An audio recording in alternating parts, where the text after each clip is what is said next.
protected areas under the Wildlife Protection Act.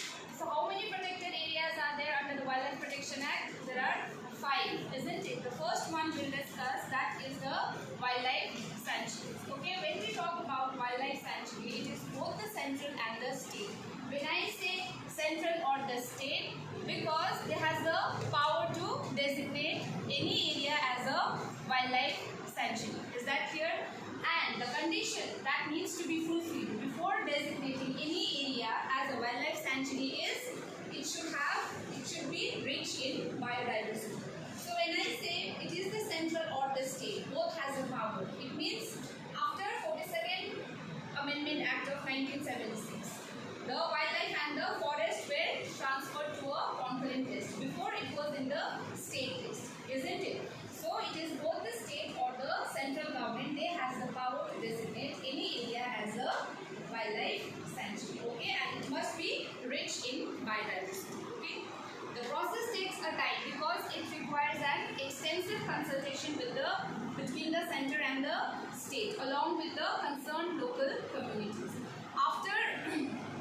Once the consultation process is completed, finally the center and the state can go ahead to designate any area as a wildlife sanctuary. Okay, so in a sanctuary, widespread protection is granted to all the species that are present in that area. Okay, and of course hunting is prohibited and there is no human activity. Only a limited human activity is allowed in a wildlife sanctuary.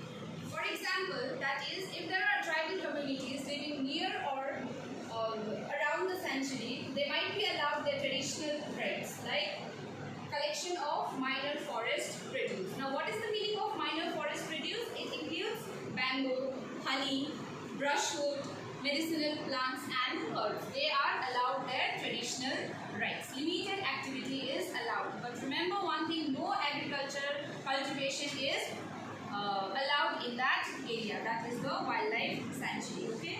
Now moving on to the next, we have a national parks.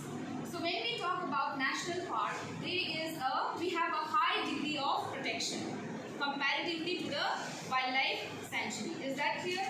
So again, the state government or the central government can take the initiative. They can take the initiative. The process of establishing